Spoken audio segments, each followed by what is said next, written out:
आदरणीय दर्शकबिन नमस्कार। मिथिला नेपाल टेलिभिजनको यो मिथिला बहसमा यहाँ सबैलाई स्वागत गर्दछु। म प्रेमचन्द्र झा। सधैँ झैँ आज पनि मिथिला बहसभित्र हामी सङ्घीयतालाई कसरी जगैसम्म बलियो बनाउन सकिन्छ भन्ने ध्येयले बहस गराएका छौँ।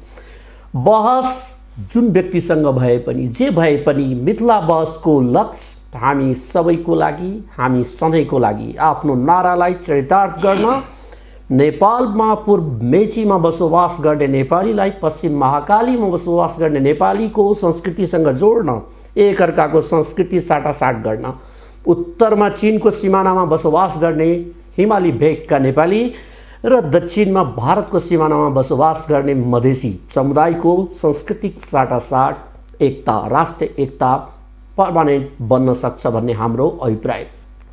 हामी नेपाललाई वास्तविक नेपाल बनाउन चाहन्छौँ। सङ्घीय नेपाल बनाउनको लागि के पहल गर्नुपर्छ हामी तत्पर छौँ र तपाईँहरू पनि यसमा साथ दिनुहुन्छ भन्ने पूर्ण आशावादी छौँ।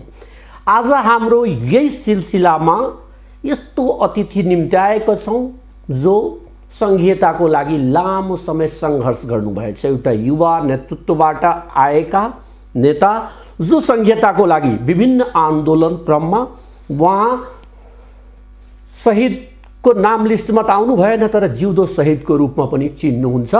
प्रदेश 2 का प्रदेश सभा सदस्य, जसपाका अहिलेका प्रमुख सचेतक र उहाँ एउटा क्रान्तिकारी नेता, जनकपुर जो राजधानी पनि मानिन्छ मिथिला क्षेत्रको अथवा अहिलेको मधेस प्रदेश भन्न सक्छौँ या प्रदेश 2 भन्न सक्छौँ, त्यहीबाट निर्वाचित हुनुभएछ धनुषा 3 खबाट।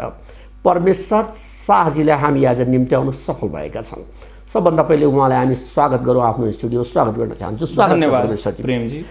अहिले देश धेरै राजनीतिक तरलताको अवस्थाबाट चलिरहेछ, त्यतातिर हामी प्रवेश गरौँला। भर्खर एकीकरण भएछ पार्टीको, त्यतातिर पनि जाउँला। तर अहिले कोरोना काल चलिरहेछ। यो कोरोनासँगको युद्धमा प्रदेश 2 कतिको सफल भएछ जस्तो लाग्छ? निश्चित रूपमा यो नेपालको लागि मात्रै होइन, विश्वको लागि एउटा महामारी नै हो। अब यो महामारीबाट चाहिँ हामी कसरी सुरक्षित हुने, कसरी हाम्रा जनताहरू सुरक्षित हुने, त्यो हाम्रो मतलब देशको मुद्दा पनि बन्यो, प्रदेशको मुद्दा पनि बन्यो। त्यसमा हामी अब जब हाम्रो सङ्घीय सरकारले, नेपाल सरकारले चैत्र 11 गतेदेखि लकडाउन सुरु गर्यो, त्यसमा प्रदेश सरकारले पनि सहयोग गर्दै आयो। अब प्रदेश सरकारको जहाँसम्म भूमिका छन्, अब प्रदेश नम्बर 2 मा तपाईँ हेर्नुहुन्छ भने हामी सबै कुरामा पछाडि छौँ। चाहे त्यो स्वास्थ्यका कुरा होस्, शिक्षाका कुरा होस्, रोजगारका कुरा होस् या अन्य कुराहरू हुन्, सबैमा हामी पछाडि थियौँ। हाम्रा प्रदेशका हस्पिटल्सहरू पनि जुन प्रकारको त्यहाँ उपकरणहरू हुनुपर्ने थियो, जुन प्रकारका सुविधाहरू चाहिँ जनतालाई दिनुपर्ने थियो, यो कोरोनालाई जोडेर विशेष जोडेर म भन्दैछु, त्यो प्रकारको हाम्रो हस्पिटलहरूको स्तर थिएन। प्रदेश सरकारले समय त लाग्यो तर प्रत्येक मतलब हस्पिटललाई अलि त्यहाँ चाहिँ आर्थिक रूपमा पनि केही मेडिकली उपकरणहरू पनि उपलब्ध गराएर र PCR टेस्टको लागि खास गरेर वीरगञ्ज, जनकपुर धाम र तपाईँको सप्तरीको अञ्चल अस्पताल यिनीहरूलाई PCR टेस्टको लागि चाहिँ सहयोग गर्यो।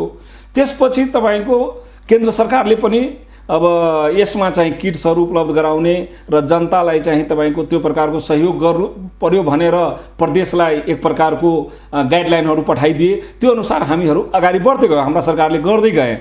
जुन प्रकारले हुनु पर्थ्यो जनताको टेस्ट, त्यो प्रकारले त हामी गर्न सकेनौँ। यो कुरालाई हामीले रियलाइज गर्नुपर्दछ। किनभने हाम्रो जुन अहिलेको अवस्था छ, प्रदेश 2 को जुन स्वास्थ्य क्षेत्रको अवस्था छ, त्यो हिसाबले हामी गर्ने अवस्थामा पनि छैनौँ। अहिले पनि हामी लागिरहेका छौँ। तर त्यो बेला अब हामी उपकरण नपाउने, त्यतिकै चाहिँ तपाईँको किट्सहरू नपाउने, अन्य कुराहरू सबै कुराहरू बन्द थिए, पुरै लकडाउन थियो। सामान ल्याउन पनि लान पनि कठिनाइहरू भइरहेको थियो। त्यो एउटा समस्या थियो। अर्को अब जनता सबै लकडाउनमा बसेपछि कामहरू सबै ठप भए, मान्छेमा खान पिन लाउन पनि समस्याहरू हुन गयो।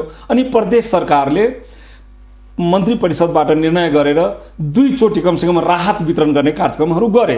एकचोटि नगरपालिका, गाउँपालिका, उपमहानगरपालिका, महानगरपालिका मार्फत प्रदेश 2 भित्र पर्ने 136 वटा जुन स्थानीय तहहरू रहेछन् त्यसमार्फत, र अर्को पल्ट चाहिँ तपाईँको सरकार आफै सम्बन्धित वाडा मार्फत नै चाहिँ प्रत्येक वाडामा राहत कमसेकम जो मान्छेलाई खान लाउन अलि समस्या हुन्थ्यो उहाँहरूलाई चाहिँ त्यो प्रकारको यसैमा मैले ढोकेँ।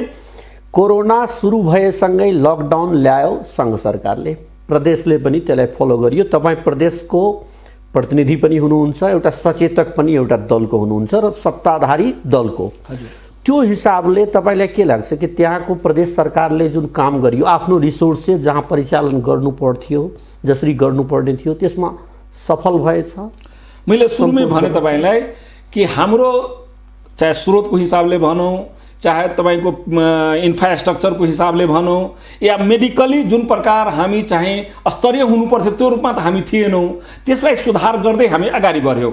अब जनताको अपेक्षा त्यो तपाईँको हाई रहेछन्। हामीसँग साधन, अपेक्षा कि जरुरत? एकदम जरुरत पनि हो, अपेक्षा पनि हो। अपेक्षा पनि हो यस कारणले कि अब हाम्रो चाहिँ सरकार यही जनकपुर धाममै छन्, हाम्रो सरकारले हामीलाई सहयोग गर्छन्, सुविधाहरू उपलब्ध गराउँछन् भनेर अपेक्षा थियो र जरुरी पनि थियो, जरुरत पनि हो यो। तर मैले भने नि हाम्रो साधन स्रोत, हाम्रो त्यसपछि बजेट, त्यसपछि तपाईँको हस्पिटल्सहरूका अवस्था, यी सब कुराले गर्दा जनताका अपेक्षामा हामी खरो उत्रन सकेनौँ। परमेश्वरजी, यसमा मैले के बुझ्न चाहेँ, विशेष गरेर आम हाम्रो दर्शकहरूको पनि जिज्ञासाको विषय यो छ कि प्रदेश 2 सरकारले, केन्द्रले एउटा प्याकेज घोषणा गरियो राहतको। काठमाडौँमा बसोबास गर्नेको लागि, पहाडमा बसोबास गर्ने जो दिनमा काम गरेर आफ्नो ज्याला ल्याएर त्यसबाट किनेर खान्छन् उनीहरूको समस्या, र तपाईँको 2 नम्बर प्रदेशमा त्यहाँ किसानहरूको बाहुल्यता रहेको छ। त्यहाँनिर त्यति बेला जुन 10 किलो 5 किलोको दरले जुन चामल वितरण गरियो, के त्यो उपयुक्त समय थियो राहत वितरण गर्ने जस्तो लाग्छ? यस्तो छ कि केन्द्र सरकारले त राहतको नाउँमा प्रदेश 2 मा, अरू प्रदेशको त हामीलाई थाहा भएन, 1 सिक्को पनि पठाएको छैन, 1 किलो पनि केही पठाएको छैनन् यो राहतको नाममा। तर हामीले तपाईँलाई भन्दै आएका छौँ कि हामी त्यो हस्पिटल्सहरूलाई स्तरीय गऱ्यौँ, त्यहाँ चाहिँ PCR टेस्ट गर्न लगायौँ, त्यसपछि तपाईँको क्वारेन्टाइनका व्यवस्था गऱ्यौँ, त्यति मात्र होइन आइसोलेसनका व्यवस्थाहरू गऱ्यौँ। अब यो सबै कुरा गर्नलाई साधन स्रोतको पनि जरुरत हुन्छ। त्यति मात्रै होइन, म तपाईँलाई एउटा नयाँ कुरा भनौँ, हाम्रो प्रदेश सरकारको निर्णयले त्यहाँका किसानहरूले जसले चाहिँ तपाईँको कृषिको उद्देश्यले जुन चाहिँ लोन लिनुभएको थियो, लगभग 50,000 किसानको तपाईँको जुन 4 महिनाको ब्याज, यो चैत्रदेखि लिएर असार मसानसम्म हामी प्रवेश गरौँला अहिले हैन। हामी यो कोरोनाकै सन्दर्भमा, कोरोनालाई नै हामीले जोडेका छौँ। त्यो सन्दर्भमा हाम्रो सरकारले उहाँहरूको लोनबाट जुन ब्याज उहाँहरूले तिर्नु पर्ने थियो त्यो ब्याज हामीले तिर्यौँ, यानी प्रदेश सरकारले तिर्यो। भन्न खोजेको हामीले के भने यो कोरोना अवधि जुन हो, जो अहिले पनि जारी नै छन्, भनौँ न अब सरकारले त लकडाउन हटायो तर अहिले पनि प्रदेश 2 को अवस्था राम्रो छैन। तपाईँहरूलाई थाहा भएकै हुनुपर्छ। अब सङ्ख्यात्मक रूपले कोरोनामा फर्स्ट हुनुहुन्छ तपाईँहरूको प्रदेश प्रथम स्थानमा छ। मतलब सङ्ख्याको हिसाबले भन्नुहुन्छ भने, यो सङ्क्रमितको हिसाबले भन्नुहुन्छ भने फर्स्ट हो, अनि अन्य कुराको हिसाबले त हामी फर्स्ट होइनौँ। अनि यसमा मैले के भन्न चाहेँ कि राहत जुन वितरण भयो त्यति बेला त्यो उपयुक्त समय थियो र उपयुक्त व्यक्तिलाई नै पुग्यो राहत भन्न मिल्छ? होइन, यस्तो भयो कि हाम्रो अब नजिकको सरकार भएकोले हामीमाथि धेरै दबाब भयो। अब समय उपयुक्त थिएन या थियो त्यो विश्लेषणको विषय हो, तर हामीलाई यतिको दबाब आयो कि अब जो दिनमा काम गर्ने अनि खाना खाने, काम नगरिकन भुखै बस्नुपर्ने, यस्ता रिपोर्टिङहरू आयो, धेरै दबाबहरू आयो। अनि हामीले होइन, प्रदेश सरकारले जे भए जतिकै उसको चाहिँ क्षमता छ, साधन स्रोत छ, त्यो हिसाबले हामीले चाहिँ राहत वितरण गर्नुपर्दछ र त्यो अनुसार सरकारले गर्यो। त्यो सम्बन्धित निकायसम्म पुग्यो कि पुगेन त्यो पनि विश्लेषणको विषय हो। मलाई के लाग्छ भने हाम्रो एउटा कुरा स्वीकार गर्नुहुन्छ, राहत वितरण गर्ने प्रक्रिया तपाईँहरूको कहीँ न कहीँ फेल भएको हो भन्न मिल्छ? अब यस कारणले हामी पहिलोचोटि स्थानीय सरकार मार्फत गयौँ, त्यसका बारेमा पनि धेरै कुराहरू आए। अब त्यसबाट त हामीले यो बुझ्यौँ कि वास्तवमा त्यो जुन प्रक्रिया थियो त्यो अलि लेन्दी पनि भयो र डिमान्ड धेरै भयो। डिमान्ड अनुसारले हामीले सप्लाई गर्न सकेनौँ, त्यो अनुसारको पुरा गर्न सकेनौँ। त्यसबाट मान्छेमा एउटा नैराश्यता गयो। अनि त्यो कुराबाट लेसन सिकेर हामीले के गर्यौँ भने तपाईँको वाडा मार्फत नै जाने, वाडा अध्यक्षलाई त्यसको संयोजक बनाएर प्रदेश सरकारले डाइरेक्टली जनता कहाँ जाने भनेर हामीले निर्णय गर्यो। त्यो पनि धेरै हदसम्म त पुरा भयो, तर तपाईँले भने जस्तै हामी त्यसबाट पनि सन्तुष्ट छैनौँ। हामीले त्यो सब के अरे राहतको हिसाबले हामी पनि सन्तुष्ट छैनौँ। तर हामी अहिले पनि के भन्न चाहन्छौँ भने हाम्रो क्षमता, हाम्रो साधन स्रोत त्यसलाई चाहिँ पनि विश्लेषण हुनुपर्दछ। त्यो अनुसारले प्रदेश सरकारले गर्यो, कोसिस धेरै गर्यो, त्यति मात्रै होइन, त्यहाँको सुरक्षा निकायलाई कोसिसमा मैले एउटा जिज्ञासा जोडेँ। तपाईँहरूको प्रदेश 2मा 2 प्रकारका श्रमिकहरू छ। एउटा भौतिक श्रम गर्ने, जो शारीरिक श्रम गरेर दैनिक ज्यालाजारीबाट खाने गर्छ। 1 दिन 2 दिनको लागि भूकम्प भएको बेला, बाढी आएको बेला त्यस्तालाई राहत छिटो चाहिन्छ, यो बेला पनि दिनुभयो होला। तर त्यहीँनिर जो बौद्धिक श्रम गर्नेहरू छ, निजी विद्यालयमा पढाउनेदेखि लिएर निजी संस्थाहरूमा काम गर्ने, तिनीहरूले पनि 4 महिना 5 महिना भइसक्यो तलब पाएको छैन। के को राहत प्याकेज ल्याएछ प्रदेश सरकारले? यस्तो छ के, अब मैले तपाईँलाई अघि पनि भनेको थिएँ कि आवश्यकता सबैलाई जुन सेक्टरमा छन्, कोही बौद्धिक मतलब श्रम गर्ने, कोही चाहिँ तपाईँको लेबरको मतलब भनौँ न फिजिकल शारीरिक श्रम गर्ने, त्यस्तै अन्य जस्तै तपाईँले अब भनौँ विद्यालय, कलेज, स्कुल दुनियाँ छन् नि। मतलब तपाईँको बौद्धिक क्षेत्रमा पत्रकारै भयो, दुनियाँ भए हो, आवश्यकता सबैको हो। तर हामी अहिले पनि कहाँ तपाईँलाई आग्रह गर्न चाहन्छु तपाईँको टिभी मार्फत कि हाम्रो साधन र स्रोत थोरै भएकोले हामी सबै क्षेत्रलाई त गर्न सकेनौँ। तर त्यो कोरोनालाई मिनिमाइज गर्न, त्यसबाटलाई न्यूनीकरण गर्नको लागि म तपाईँलाई 1-2वटा उदाहरण देऊ। त्यहाँका सुरक्षा निकायहरूलाई पनि, किनभने सुरक्षा निकायको त्यति बेलाको मतलब तपाईँको अहम रोल थियो, उहाँहरूलाई पनि अब त्यो चाहिँ स्वास्थ्य सामग्रीहरू लगायत मतलब तपाईँको त्यो कार्यालयहरूको जुन गाडी छन् त्यसलाई फ्युल उपलब्ध गराउने, ठाउँमा पुग्नको लागि उहाँहरूलाई साधन स्रोत उपलब्ध गराउने, त्यो क्षेत्रमा पनि हामी काम गर्यौँ। त्यति मात्रै होइन, हामीले त्यहाँ रहेका नेपाली सेना, त्यहाँ रहेका सशस्त्र प्रहरी, त्यहाँ रहेका तपाईँको नेपाल प्रहरी र त्यहाँ रहेका हाम्रो प्रमुख जिल्ला अधिकारीको कार्यालय, ती सबै कार्यालयलाई हामीले प्रदेश सरकारको क्षमता अनुसार आर्थिक रूपमा पनि केही न केही सहयोग गरेर कि जनतालाई हामीले यो लकडाउनलाई पनि कसरी हामीले चाहिँ सफल बनाउने र जनतालाई त्यो सङ्क्रमणबाट कसरी बचाउने, किनभने जुन एरियामा यो सङ्क्रमण आएछ त्यहाँ चाहिँ कसरी कन्ट्रोल गर्ने भनेर यी सबै क्षेत्रलाई हामीले सहयोग गर्यौँ र यो लकडाउनबाट हामी जनतालाई सुरक्षित पार्ने कोसिस धेरै हदसम्म गर्यौँ। त्यसमा चाहे जतिको हामी सफल हुन सकेको छैन, त्यो कुरा हामी रियलाइज गर्छौँ। तर हाम्रो अवस्थालाई चाहिँ पनि विश्लेषण हुनुपर्दछ। त्यो राहतको नाउँमा कार्यकर्तादेखि लिएर आफन्तहरूलाई, मन्त्रीजीदेखि लिएर प्रदेश 2 सरकारका नेताजीहरू, संसदजीहरूले 1500 को दरले ग्यास किन्ने नाउँमा अब त्यहाँ भट्टीमा खर्चा भयो त्यो पैसा या कहाँ भयो, तर राहत वितरण गर्नुभयो भन्ने कुरा आइरहेछ नि। अब त्यो ब्लेम लगाउनु या भनौँ न सरकारप्रति बायस भएर भन्नु, अब भन्छन् भने त्यसको त कुनै जवाब छैनन्। तर हामीलाई लाग्दैनन् कि सरकारले त्यो चाहिँ तपाईँको ग्यासको पैसा भट्टीमा खर्च गरियो या राहतका पैसा चाहिँ कार्यकर्ता मार्फत अन्य कुरामा खर्च गरियो हो। अब होला एकाध केस त्यस्तो होला, तर अहिले पनि प्रमाणित भएर आएको छैन। अब भन्नलाई सरकारलाई विरोध गर्नको लागि अथवा जसले यो संहिता रुचाएको छैन या अथवा प्रदेश नम्बर 2 को सरकारलाई भनौँ न एक प्रकारको जो नयाँ एउटा सरकार बनेको छ, नयाँ एउटा संरचना बनेको छ, त्यसका विरुद्धमा पनि लागेका छन्। त यो पनि मौका हो, यसैमा यो सरकारलाई गलाउ भने त्यो पनि सोच हुन सक्छ। एकजना भारतबाट आउने क्रममा तपाईको प्रदेशको सिमानामा भोकै मरियो, यो पनि दोष मात्रै, दोषारोपण मात्रै गरिएको सत्यता छ। यसको लागि प्रदेश सरकार दोषी यस कारणले छैनन्, हाम्रा सीमामा सशस्त्र प्रहरी, त्यसपछि तपाईँको नेपाल प्रहरीलाई बोर्डर एक प्रकारले सिल नै गरेको थियो। त्यहाँबाट मतलब भनौँ न इन्डियाबाट आउनेहरूलाई अब चेक जाँच गर्ने, दुनियाँ गर्ने भनेर अलि समय लाग्यो। मैले अघि नै भने कि हाम्रो जुन स्वास्थ्य सेवा दिनुपर्ने हो त्यो निकै मतलब तपाईँको ढिलो मतलब रिजल्ट दिने त्यो प्रकारले। अनि उहाँलाई त्यहाँ रोक्दाखेरि उहाँ चाहिँ मलाई लाग्छ राति त्यहाँ आउनुभयो, अनि त्यसपछि यतातिर आउनलाई, नेपाल प्रवेश गर्नलाई पुलिसले रोके, रातभरि ऊ चाहिँ त्यहीँ बस्नु पर्यो। अनि बिहान आउँदा अब पछिबाट त्यो थाहा भयो हामीलाई कि उसको मतलब बिमार पनि थिए।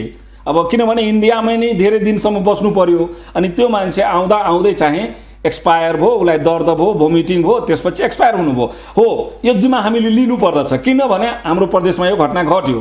त हामी अहिले पनि के भन्यो भने सबै कुरा हाम्रो बसमा छैनन्। अहिलेका पुलिस प्रशासन या सिडिओ जो हाम्रो मतलब आदेशलाई मतलब कार्यान्वयन गरिहाल्ने अथवा हाम्रा सरकारलाई सबै कुरा उसले एकदम तपाईँको अपडेट गराइराख्ने त्यो पनि छैनन्। त्यो लडाइँ त हामी लड्दैछौँ। तपाईँहरूसँग साधन स्रोत छैन, तर तपाईँहरूको कानुन मन्त्रालय भनौँ या गृह मन्त्रालय भनौँ जो प्रदेशको छ त्यो भित्र 24 लाख रुपियाँ खर्च हुन्छ जासुसी गर्नमा। कस्तो कुराको जासुसी गर्नको लागि बजेट निकासन गर्नुभएको छ? यस्तो छ के अब यो चाहिँ सुरक्षाको दृष्टिकोणले जासुस भन्दा पनि तपाईँको गृह मन्त्रालयले यो प्रदेशमा सम्भावित हुन सक्ने घटनाहरूको लागि घटना कस्तो यो कोरोनाबाट मर्ने भोकले मर्नेहरू घटनामा पर्छ कि पर्दैन? एकदम पर्छ। यो कोरोनालाई मात्रै तपाईँको मध्यनजर गरेर यो चाहिँ रकम खर्च भएको होइन।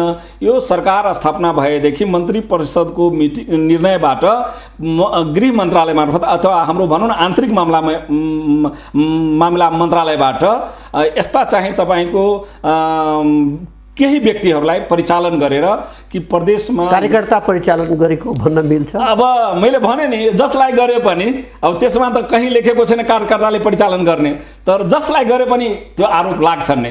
त्यो त लगाउनु र लाग्नु आफ्नो ठाउँमा जायजै होला, तर हामी के भन्छौँ प्रदेशको संवेदनशीलतालाई प्रदेशमा हुन सक्ने सम्भावित घटनालाई सरकारलाई जानकारी हुनुपर्दछ र त्यो अनुसारको एक्सन सरकारले लिन सक्नु पर्यो भनेर व्यवस्थापनको लागि मात्रै त्यो खर्च हो। फेरि यो खर्च तपाईँको यो सालको मात्रै होइन, सरकार गठन यो कुरालाई अब हामी कन्क्लुड गरौँ। अहिलेको प्रदेश 2 को सरकार कोरोनासँगको जुझाइमा यदि अङ्क दिनु पर्यो 100 पूर्णाङ्कको यदि परीक्षा छ भने त्यो कतिसम्म दिन मिल्छ, कति नम्बर दिनुहुन्छ? अब यो त एकदम हजुर यो त हाम्रो देशको राजनीतिक अवस्था, हाम्रो देशको यो तपाईँको स्वास्थ्यको अवस्था र त्यसमा प्रदेशको स्वास्थ्यको अवस्था र देशको बजेट प्रदेशको बजेट त्यो सबै कुरालाई विश्लेषण गरेर मार्किङ गर्यो भने राम्रै होला। म एउटा त्यो क्षेत्रको प्रतिनिधि, प्रदेश सभा सदस्य, पार्टीको प्रमुख सचेतकको हैसियतले सरकारले आफ्नो क्षमता आफ्नो चाहिँ साधन स्रोतले भ्याएसम्म गर्न खोजेकै हो, गरेकै हो। अब यसमा यति नै मार्क्स दिनु भनेर हामीले त भन्न मिलेन। मार्क्स तपाईहरुले नै दिनुपर्छ। यो सरकार सफल कि असफल यो तपाईले नै दिनु पर्यो। हामी त अब भन्छौँ हामी सफल भएका छौँ, हामीले धेरै कोसिस गरेका छौँ। सचेतकको जिम्मामा यो जिम्मा पर्छ तपाईको कि तपाईको सरकारले कति काम गर्दैछ, अङ्कभार तपाईले तोक्ने जिम्मा पनि हो। त्यो हिसाबले भन्न चाहे कति दिँदा हुन्छ, पास मार्क दिन हैन। एकदम हाम्रो सरकार यस मामलामा चाहिँ आफूले धेरै कोसिस गर्यो, पास हुनु पर्दछ। कोरोनासँगको जुझाइमा पास छ, सरकार बन्न मिल्छ। हजुर, अलिकति हामी अब वाइड गरे विषयलाई। अहिलेको प्रदेश 2 को सरकार जो सपना देखाएर तपाईहरू मधेसी जनतालाई या शहीदहरू जुन बनाउनु भयो त्यो शहीदको रगतमाथि बनेको सरकार हो। त्यो शहीदहरूको सपना जुन छ पुरा गर्नमा कतिको सफल भयो जस्तो लाग्छ? निश्चित रूपमा यो सरकार गठन भएको लगभग 2.5 वर्ष भयो। अब 2.5 वर्ष सरकारको दृष्टिकोणले, राज्यको दृष्टिकोणले धेरै लामो त होइन, तर हामीले आन्दोलनका क्रममा भनेका थियौँ कि मधेसी जनताका मुक्तिका आन्दोलनमा जो शहीद भएका छन्, जो घाइते भएका छन्, जो चाहिँ घरबार विहीन भएका छन् या अन्य प्रकारका चाहिँ समस्याबाट गुज्रेका छन् आन्दोलनका क्रममा, उहाँहरूको पुनर्स्थापनादेखि लिएर शहीद परिवारलाई मतलब तपाईँको व्यवस्थापन गर्नेदेखि लिएर हामी गर्छौँ भनेर आन्दोलनता भनेका छौँ र हाम्रो सरकार गठन हुँदा पनि हामीले बोलेका थियौँ। अब तपाईँलाई प्रेमजी एउटा कुरा के आग्रह गरौँ भने हो, हामीले शहीद परिवारहरू जति छन् उहाँहरू सबैलाई चाहिँ तपाईँको हामीले पत्र दिएका छौँ कि तपाईँहरूका परिवारबाट यहाँका मन्त्रालयमा, हामीले जितेका स्थानीय तहहरूमा प्रत्येक परिवारबाट एक एकजनालाई रोजगारी दिन्छौँ। धेरै परिवारले रोजगारी पाएका पनि छन् हो। अब समस्या कहाँनिर छन् भने अब जो शहीद परिवारका सदस्य छन् जसले रोजगारी गर्नुपर्ने हो, अब उहाँसँग एजुकेसन कम छन् धेरैमा।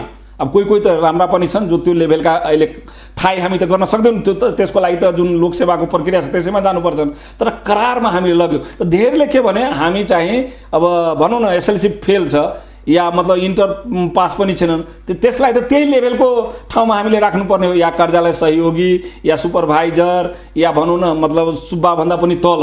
त धेरैले रुचाएनन् यी कुराहरू कि होइन हामी शहीद परिवारका मान्छे पिउनमा या कार्यालय सहयोगी कसरी काम गर्ने, त्यो एउटा समस्या छन्।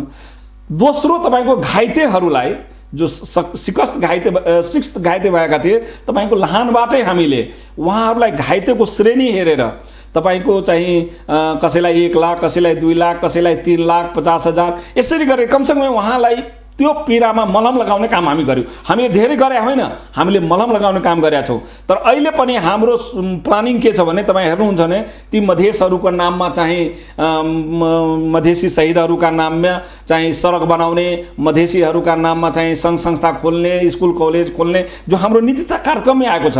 उहाँहरूका परिवारलाई व्यवस्थापन गर्नका लागि त्यो भैँसी वितरणका कार्यक्रमहरू भएका छन्। त्यस्तै तपाईँको यसपालि पनि उहाँहरूलाई कसरी व्यवस्थित गर्ने त्यो प्रकारले हामीहरूले विनियोजन गरेका छौँ, मतलब रकमलाई या व्यवस्थापन गर्नलाई त हामीले गर्दै आएका छौँ।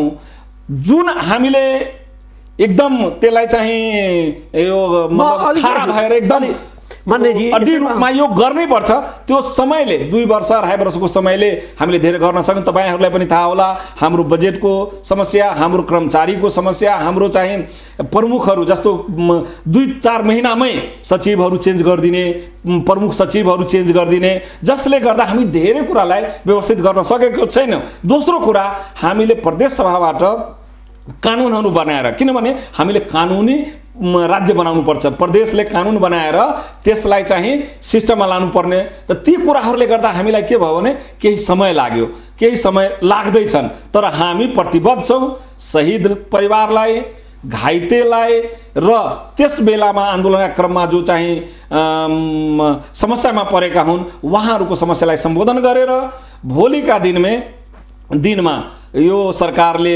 शहीदहरूको लागि यो गर्यो भनेर तपाईँकै मिडियाबाट यो अवस्थाको बारेमा हामीले सुन्न पाऊँ भनेर हामीले सोचेका छौँ, हामी गरिरहेका छौँ, गर्नेछौँ। लगभग 25-26 महिना भइहाल्यो सरकार गठन भएको। मधेस सरकार तपाईँहरू भन्नुहुन्छ, प्रदेश 2 सरकार।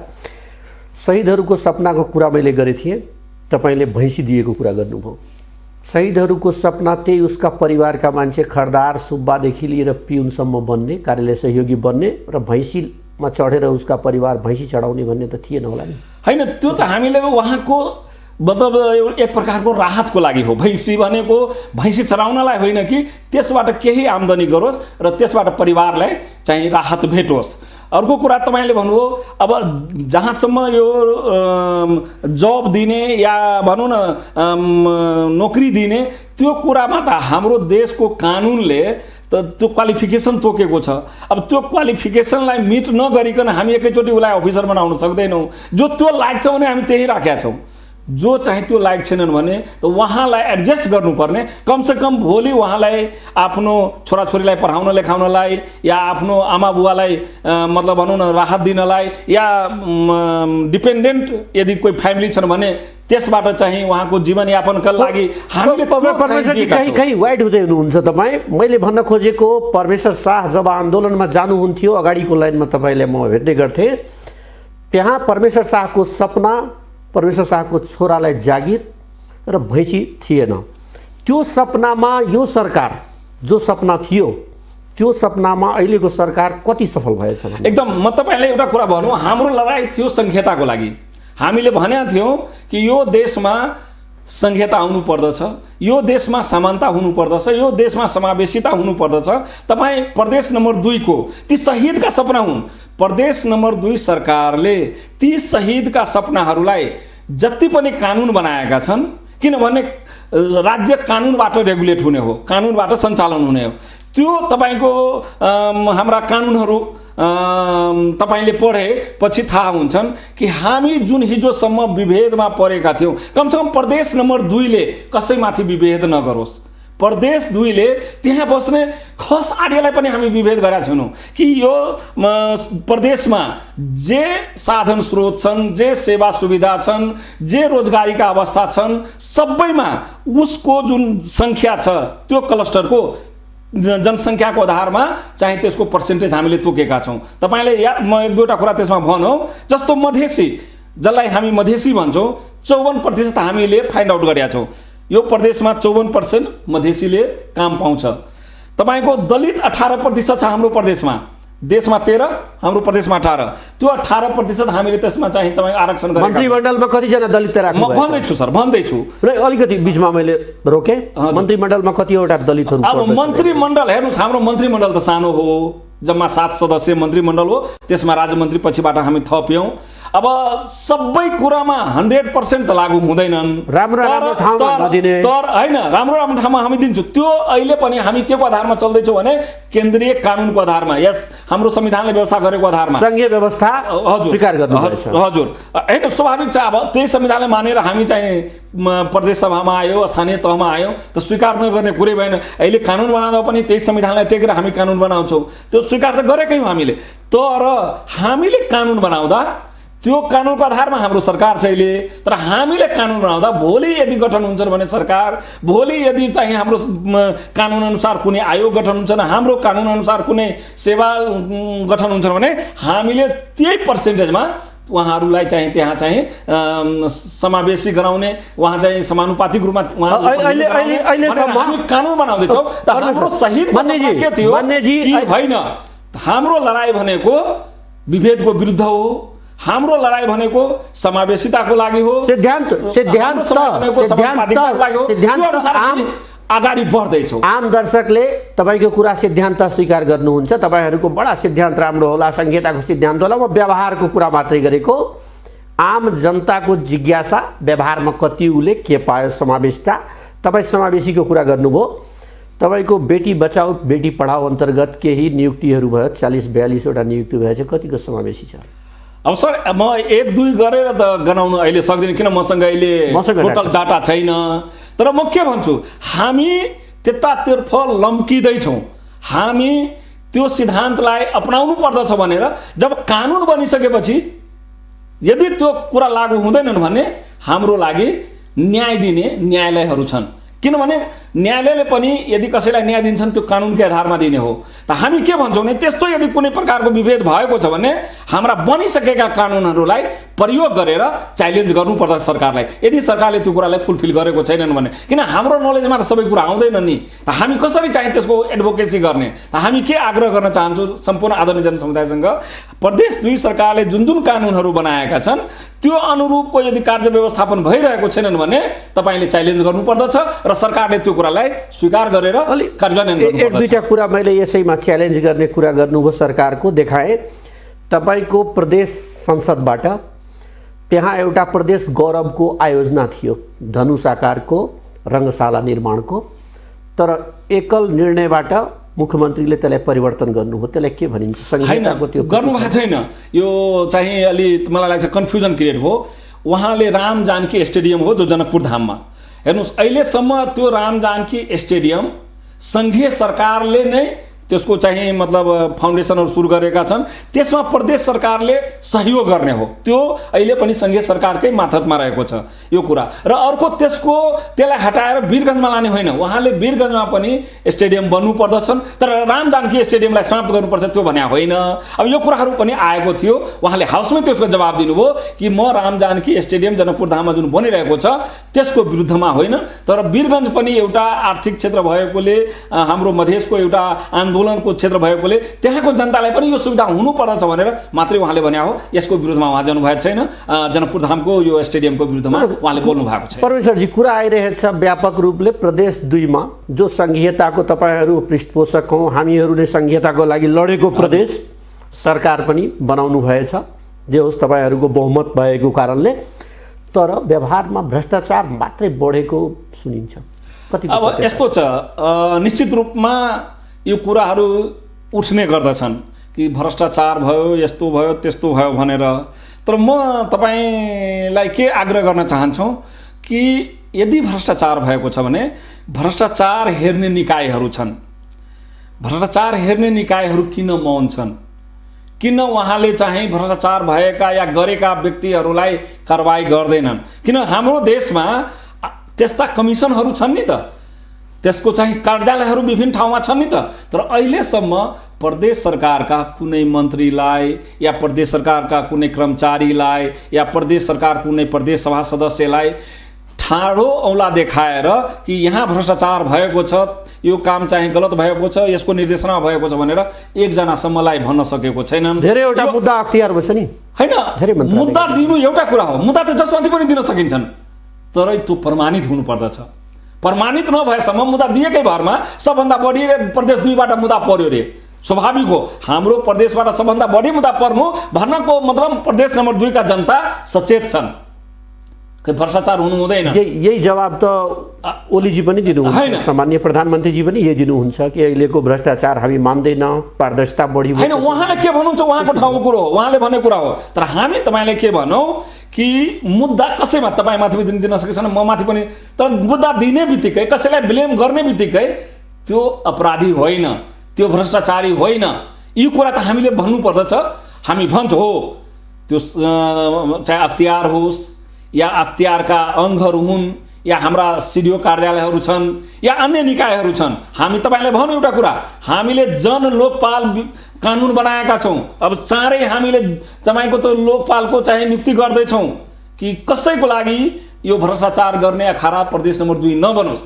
त जसले यत्रो चाहिँ हिम्मत गरे जन लोकपाल बिल, जो तपाईँको इन्डियामा यत्रो वर्ष सङ्घर्ष भयो, जसको नाममा सरकार बन्यो तर जन लोकपाल बिल बन्न सकेन, तर हामी प्रदेश 2 ले गर्वका साथ त्यो पास गर्यो, सर्वसम्मतिले पास गर्यो र केही दिनमा तपाईँ लोकपाल तपाईँ पाउनुहुनेछन् र त्यसले चाहिँ निगरानी गर्ने हो।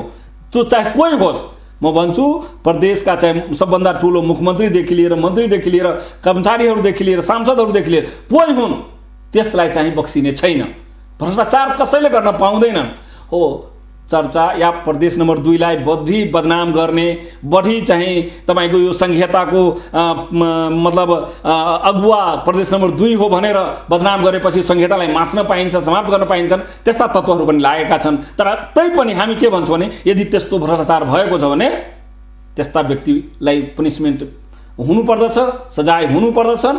तर कानुनले जुन प्रक्रिया पुरा गरेको छ त्यो अनुसार कसैलाई भन्दैमा त्यो चोर हुन सक्दैन, त्यो भ्रष्टाचारी हुन सक्दैन। अलिकति प्रदेश 2 सरकार संहिताको रक्षक पनि भएको कारणले कहीँ न कहीँ प्रदेश 2 सरकारसँगको आशा ठुलो भएर आयो। प्रदेश 2 मा अहिले प्रदेश गौरवको योजना हुनु पर्थ्यो, 2टा बजेट क्रस गरिसक्यो, तेस्रो बजेट आइसकेको अवस्था छ। कस्तो कस्तो प्रदेश गौरवको आयोजनाहरू ल्याउनु भएको छ यसपालि?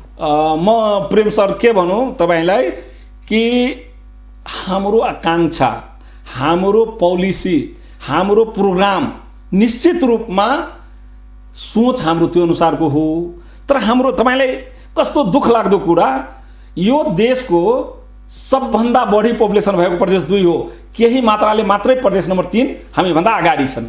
तर तपाईँको जुन हाम्रा यो के भन्छन् रे सूचकाङ्कहरू छन्, त्यो हेर्नुहोस् हामी सबै क्षेत्रमा पछाडि छौँ, सबै क्षेत्रमा, चाहे त्यो गरिबी होस्, स्वास्थ्य होस्, शिक्षा होस्, रोजगार होस्, पर कैपिटा इन्कमका कुरा हुन् या डेन्सली पपुलेसनका कुरा हुन्, सबै कुरामा हामी डेन्सली पपुलेसनमा हामी अगाडि छौँ। वैदेशिक रोजगारमा त हामी पछाडि, जुन नेगेटिभ कुरा हुन्, जुन कुराहरू नकारात्मक हुन् त्यसमा हामी अगाडि, र जुन सकारात्मक कुरा त्यो सबैमा हामी पछाडि। तर हाम्रो यो सङ्घीय सरकारले बजेट एलोकेट गर्दा तपाईँहरूले पनि हेर्नु भएको होला कि सबभन्दा कम यसै आर्थिक वर्षको कुरा गरौँ, यो 77-78 को कर्णाली भन्दा पनि कम बजेट प्रदेश 2 ले पाएको छ। अनि हामीसँग मतलब तपाईँको कर या तपाईँको भनौँ रेभिन्यू या भन्सार या कुनै हामीसँग त्यस्तो ठोस ठाउँ छैन जसबाट हामी कर उठाउँ र प्रदेशलाई सेवा गरौँ।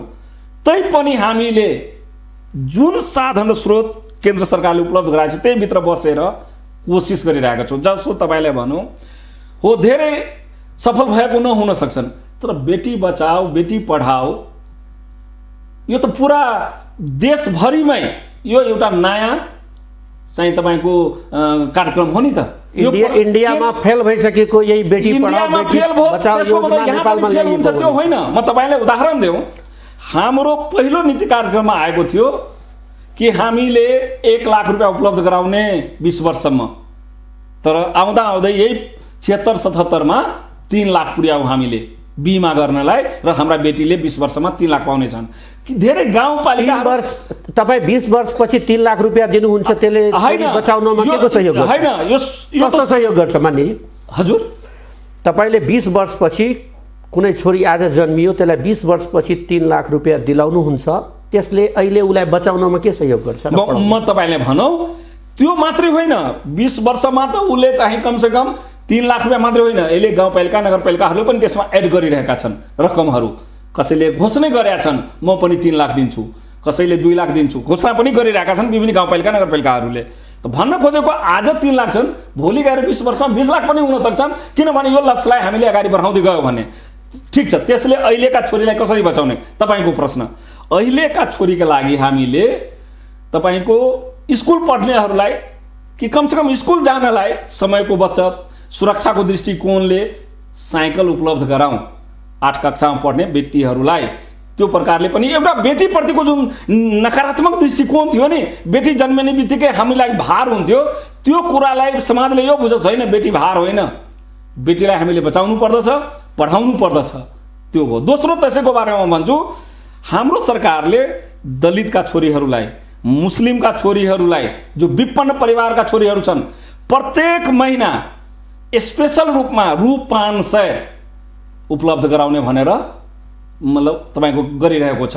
किनभने ती बेटीहरू जसले भनौँ न बाख्रा चराउन जान्थे, भैँसी चराउन, ती बेटी बाख्रा र भैँसी चराउन नगएर स्कुल जाओस्। यसैसँग जोडेर कुरा आइरहेछ, यो साइकल वितरणमा पनि व्यापक भ्रष्टाचार भयो भन्ने कुरा कतिको स्वीकार? यस्तो छ प्रेम सर, अब भ्रष्टाचार अब जे कुरा पनि मान्छेले देख्छन्, किनभने आफूले गरेसम्म भ्रष्टाचार हुँदैनन्, अरूले गर्ने बित्तिकै भ्रष्टाचार भइहाल्छन्।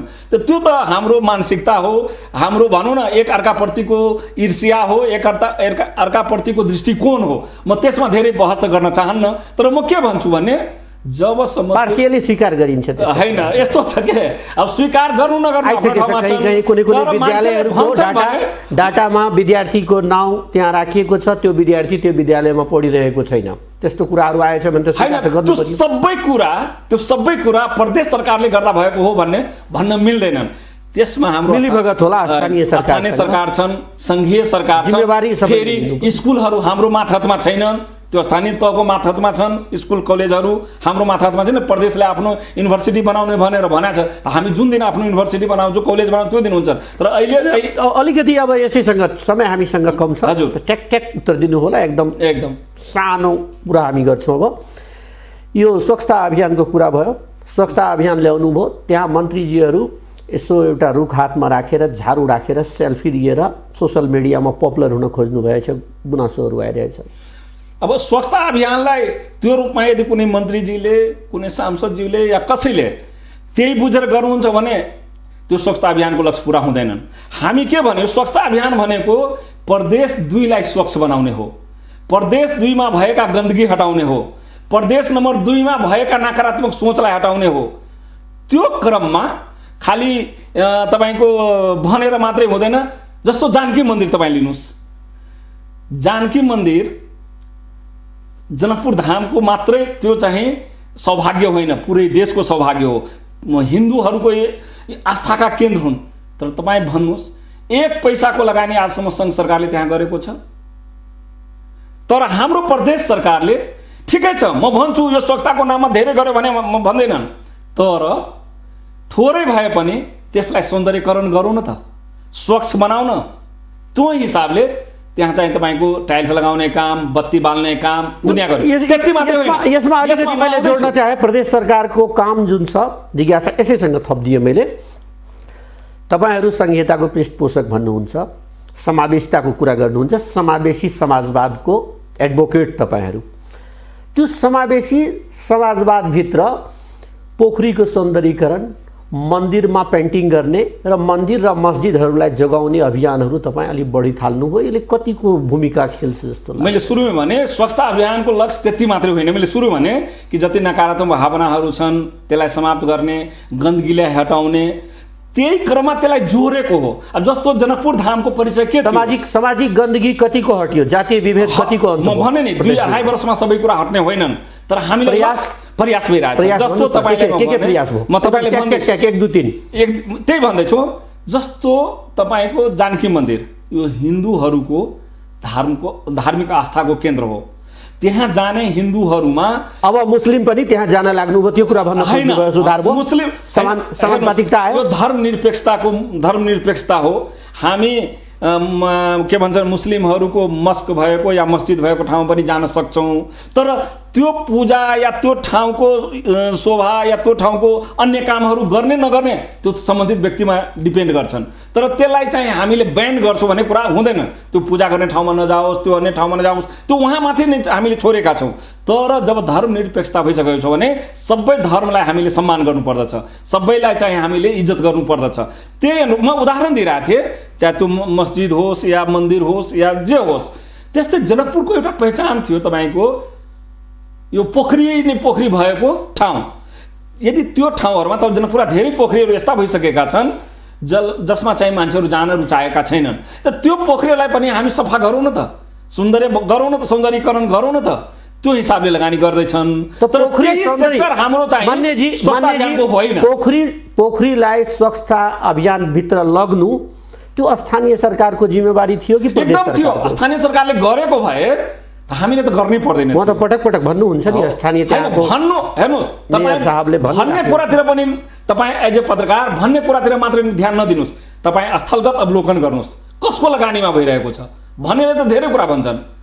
सङ्घ सरकारले पनि जनकपुर धामलाई यो खानेपानी मलाई मन्त्रालय लाग्छ भने त्यो 210 करोडको चाहिँ स्याङ्सन गरेका थियो, तर अहिलेसम्म 12 करोडको काम भएको छ।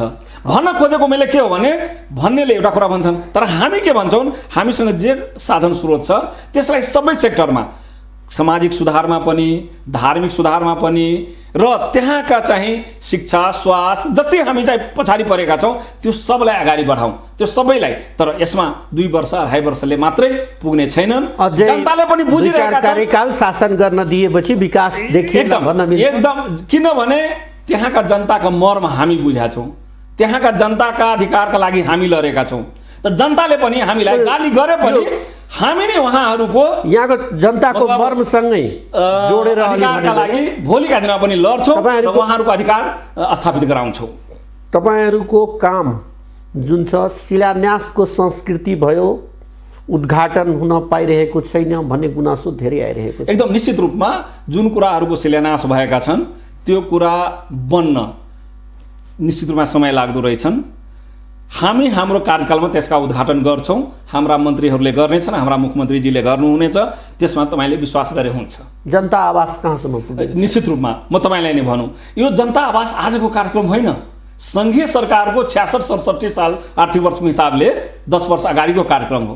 तर कुन हिसाबले त्यो बढिरहेको थियो तपाईँले मूल्याङ्कन गरे हुन्छ। तर अहिले गएर हेर्नुहोस्, यो 2 वर्षदेखि हामी कहाँ आएको छ जनता आवास कार्यक्रम। म पनि त्यसको एउटा संयोजक हो धनुषा जिल्लाको।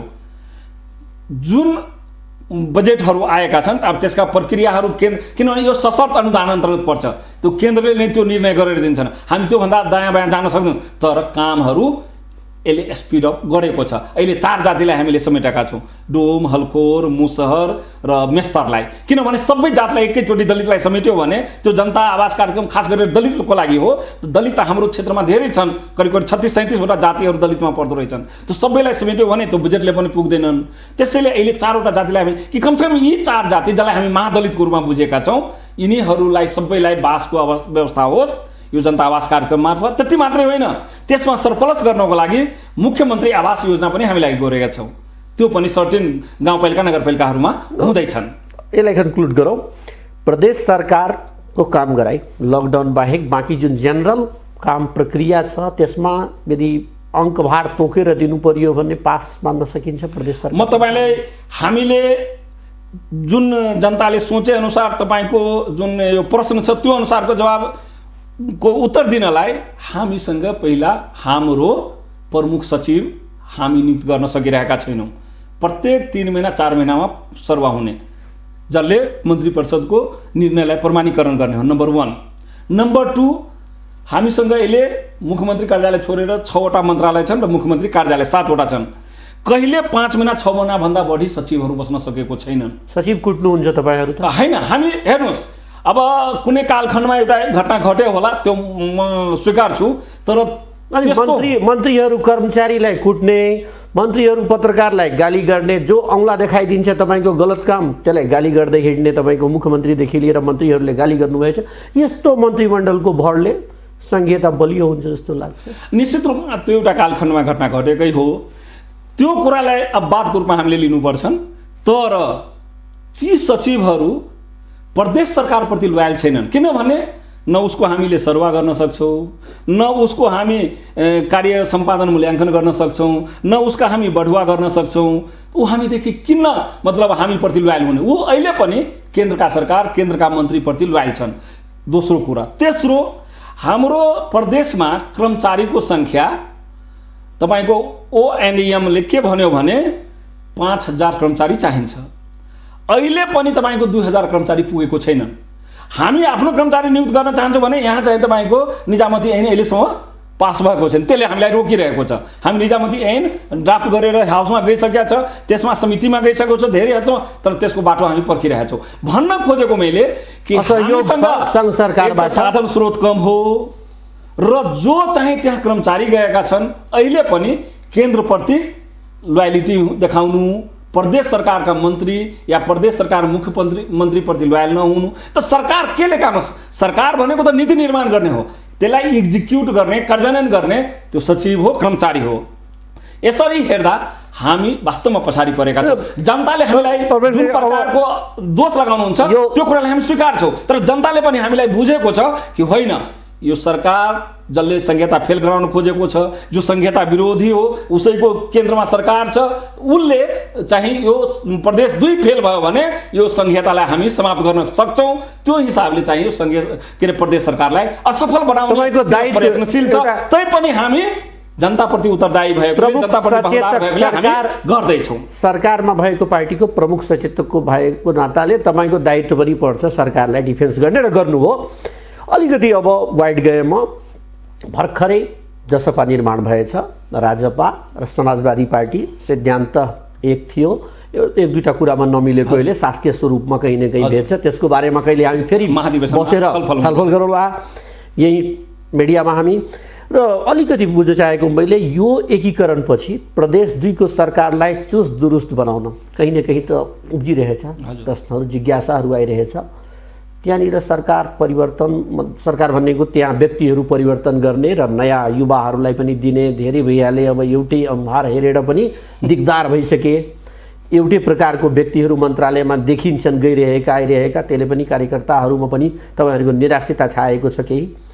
त्यो कुराले कतिको निश्चित रूपमा सम्भावित? सबभन्दा पहिला त यो राष्ट्रिय जनता पार्टी नेपाल र समाजवादी पार्टी नेपाल जुन एकीकरण भयो, मधेसी जनताको लागि यो एउटा ठुलो अवसर भयो कि हिजोसम्म हामी गठबन्धनमा थियौँ। राजपा र समाजवादी पार्टी गठबन्धनका सरकार चलाइरहेका थिए, अब त जनता समाजवादी पार्टीको सरकार हुने भयो। त नामले पनि फरक पर्दो रहेछन्, नाम अनुसारको काम पनि हुन्छन्, नाम अनुसारका मान्छे पनि हुन्छन्। अब त हामीले कसैलाई अब दोष दिने अवस्था छैन। हिजोसम्म राजपाभित्र 6वटा पार्टी थिए, समाजवादीभित्र 2-3वटा पार्टी थिए, भलै प्रदेश 2 मा त्यस्तो थिएन, तर हामी राजपाभित्र त थियो नि त। त्यसले गर्दा के भयो भने हामी एक ढिका हुन सकेका थिएनौँ। हामी गठबन्धनमा थियौँ। गठबन्धनमा भए पनि हाम्रा आफ्ना घोषणापत्र थिए, समाजवादीका आफ्ना घोषणापत्र थिए। समाजवादीले चलाउने एउटा प्रक्रिया थियो होला, राजपाले चलाउने प्रक्रिया एउटा थियो। तर अब चाहिँ हाम्रो लागि एउटा ठुलो उपलब्धि यो हो कि हामी दुईटै पार्टी मर्ज भएर एउटा पार्टी बन्यौँ। निश्चित रूपमा सरकारको मूल्याङ्कन हुन्छ। हाम्रा अध्यक्षज्यूहरूले भन्नुहुन्छन् कि यो 2.5 वर्ष कमसेकम सरकारहरूलाई हेऱ्यौँ नि त, त्यसबाट वास्तवमा हामीले सोचे अनुरूप, हाम्रो आन्दोलनको जुन म्यान्डेट थियो त्यो अनुरूप, चाहे जनताले हामीलाई मत दिएर जुन म्यान्डेट दिएको थियो त्यो अनुरूप काम गर्न सक्यौँ कि सकेनौँ। त्यसको चाहिँ तपाईँको के अरे मतलब मूल्याङ्कन हुनुपर्दछ र यसमा सरकारलाई यथास्थितिमा राख्ने कि परिवर्तन गर्ने कि कसरी अगाडि बढ्ने हाम्रा अहिलेका अध्यक्ष द्वय खास गरेर माननीय मोहन ठाकुर र माननीय उपेन्द्र यादवज्यू जसले बागडोर पार्टीको सम्हाल्नु भएको छ लगायतका अन्य हाम्रा चाहिँ वरिष्ठ नेताज्यूहरूले यो कुराको बारेमा हामीलाई अहिले पनि अध्यक्षज्यूहरूसँग भेट हुँदा हामी केही दिनपछि त्यहाँ आउँछौँ अनि त्यसमा चाहिँ हामी व्यापक छलफल गर्छौँ किनभने अब एउटा नेता हुन्छ हिजोसम्म दुईटा नेता थियो राजपाको एउटा नेता फोरम के अरे समाजवादीको एउटा नेता अब त एउटा नेता हुने भयो एउटा नेता भएपछि एउटै नेता जो हुन्छ त्यो मुख्यमन्त्री बन्छन् र त्यस अनुसारको मन्त्रीमण्डल गठन हुन्छन् त यो प्रक्रियामा हामी जान अझै महिना दिन 2 महिना लाग्न सक्छन् तर मलाई के विश्वास छ भने यथास्थितिमा सरकार चल्न सक्दैन सरकारमा परिवर्तन हुन्छ र बधाई दिन मिल्छ परमेश्वर शाहजीलाई कि अब आउँदो मन्त्रीमण्डलको हिस्सा बन्दै हुनुहुन्छ भने